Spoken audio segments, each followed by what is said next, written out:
Oi, meu nome é Ítalo Bispo, eu faço parte da equipe de Autonomous Mapping Car e a equipe consiste por mim e por Angeli.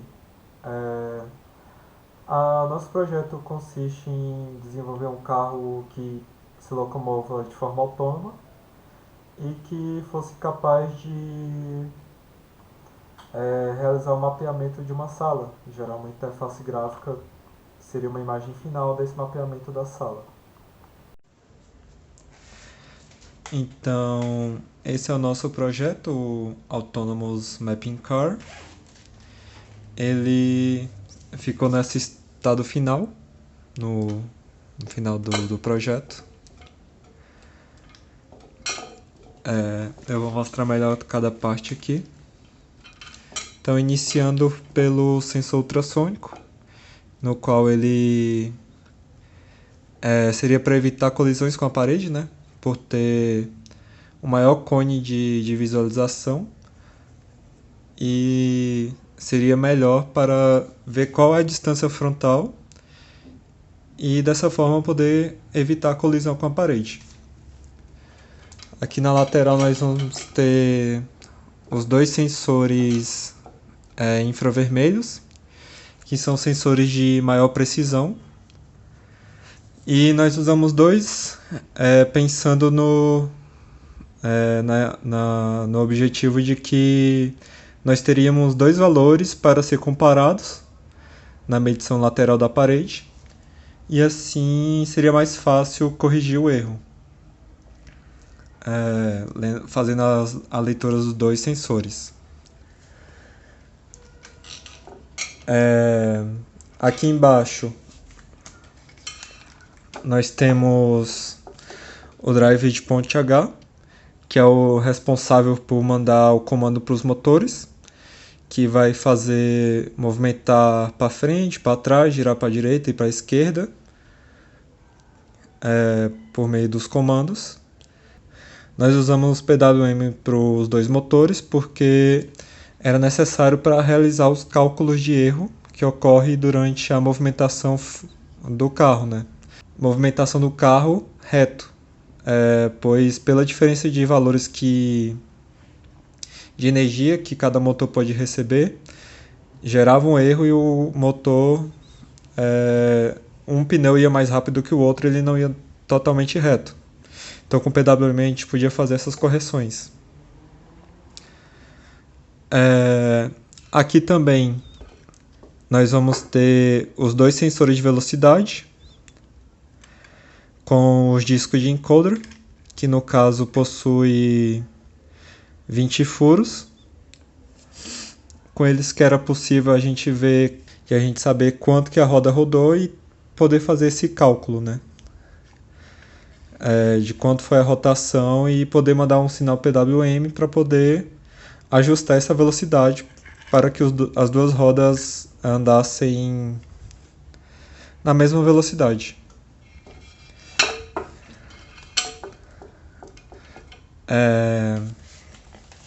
Aqui nós temos a Power Bank de 5.000 mAh, que ela está conectada aqui no drive H, de ponte H da LN298 para as rodas.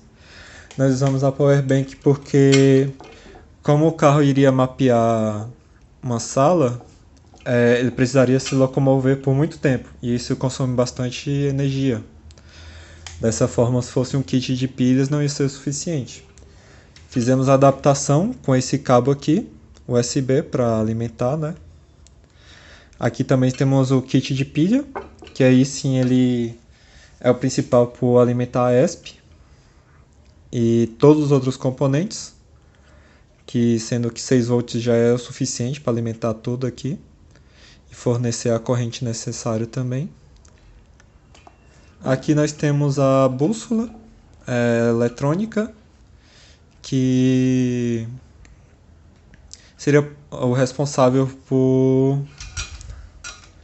determinar a posição do carrinho para que quando ele já passasse por um determinado ponto, fizesse o contorno do mapeamento externo da sala e voltasse para aquele ponto, ele já ia ter registrado esse e mais alguns outros pontos que a gente pensou como seria os cantos da sala. E ao chegar nesse canto da sala, ele ia perceber que foi terminado o percurso e faria o mapeamento interno. E aqui nós temos a ESP32, que é o principal responsável por fazer todo o carrinho funcionar. E seria responsável também pela conexão Wi-Fi e geração do mapa final, na interface gráfica. Isso foi o que nós conseguimos alcançar realizando esse projeto. Aqui está o nosso código na Arduino IDE, que foi programado na linguagem C++. Aqui no começo nós incluímos a biblioteca NewPing, que é responsável pelo sensor ultrassônico para medir a distância frontal. Aqui temos o controle das duas rodas, da roda direita e da roda esquerda, que vai para frente e para trás. Sendo que se a gente quiser, por exemplo, ir para frente, nós devemos colocar o direito e o esquerdo, os dois em high, para ser para frente. E o left mortal backward e o right também em low, porque aí eles não vão receber o comando em baixa e não vão se locomover para frente. O PWM dos dois motores, o leitor de sensor de velocidade também, um computador de interrupções para os encoders. Aqui é a quantidade de furos que tem nos nossos encoders. Aqui é o tamanho da roda, que seria o diâmetro. Aqui nós temos a última mudança para cada um dos encoders, que é o que? No caso, ele vai contar quantas vezes ocorreu a interrupção, passando o feixe de luz pelos furos do disco. E por essa fórmula aqui, que ele pega quando começou o programa e quando foi sua última mudança, ele faz a diferença e aí ele diminui o erro de leitura, tanto para o 1 quanto para o 2, para o motor 1 e motor 2. Aqui a gente converte a leitura para passos. Nós pegamos o tamanho, o diâmetro da roda, multiplicamos por π, dividimos por 10. Depois dividimos esse valor pela quantidade de discos, de furo do discos que a gente tem, para saber qual foi, para converter, né? Quantidade de centímetros que nós queremos andar em passos. Aqui eu fiz um código auxiliar, usando a interrupção de tempo, que no qual ele vai avaliar a que velocidade as rodas estão percorrendo e ver a diferença entre elas e tentar corrigir. Aqui são os pinos do ultrassônico. Aqui nós configuramos, aqui nós atribuímos o sensor ultrassônico para aquela biblioteca NewPing. Setamos as propriedades de PWM com a frequência, o canal PWM e a resolução e o duty cycle, que seria a velocidade.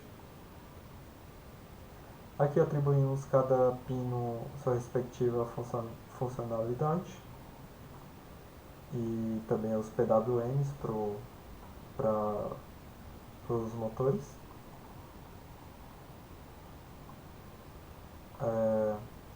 Aí aqui assim, de início nós fizemos um comando em que ele apresentava bastante erro, que era só consistir em mandar sinais em alta e em baixa.